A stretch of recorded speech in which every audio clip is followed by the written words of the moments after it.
The decade just passed, the 1970s, accounts for a major part, almost half of the 25 years of rock and roll's existence, and was certainly an era of enormous changes in our music. Of all the music makers of that decade, David Bowie is one of the few major artists to have been through it all, and I dare say to have gone through many changes of his own. We asked David to select a group of recordings of the music of the 1970s that he feels best explains the unfolding of the recently deceased decade. David, the first thing I think we ought to do is maybe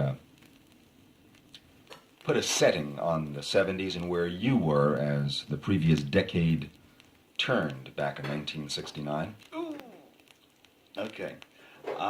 What I remember more than anything else, I was very much a London person.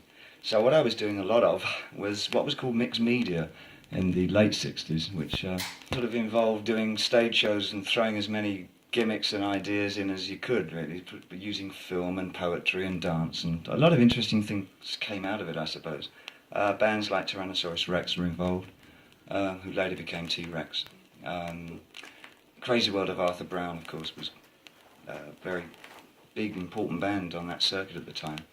I think everybody got up very late, about 11 o'clock at night. Nobody slept very much. I remember my room looked like something from a Caligari set. Everything was sort of drawn expressionist style. Everybody wanted to be like Picasso and Dali and put belladonna in their eyes, make them go red and go out with black capes on. We were very influenced by Syd Barrett, I think. He was a big influence at that particular time, just at the breakover. Because already that was all falling apart with Pink Floyd, but Barrett was still remembered as being the one that was in touch. I mean, he was the one that really had black nail polish and wore these black capes and was sort of the Phantom of the Night kind of figure, kind of like the Morrison thing over here. I think from that sort of trigger point, that's as the English always do, we got very theatrical about it and evolved this other thing, which eventually in the early 70s became glam rock, I suppose. Mm-hmm. Out of that flower power thing came the mixed media events, which in turn got very art schooly and turned out this sort of combining theatre and rock.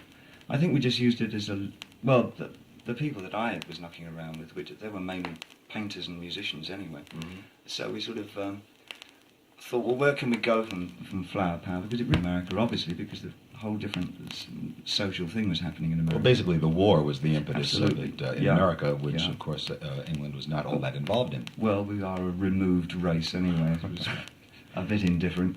But that indifference did produce a sort of a really great energy in long period.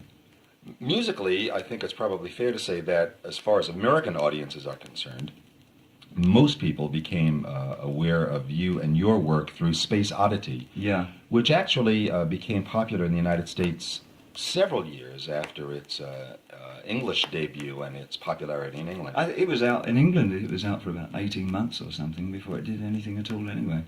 It's an extraordinarily slow record, a real sleeper.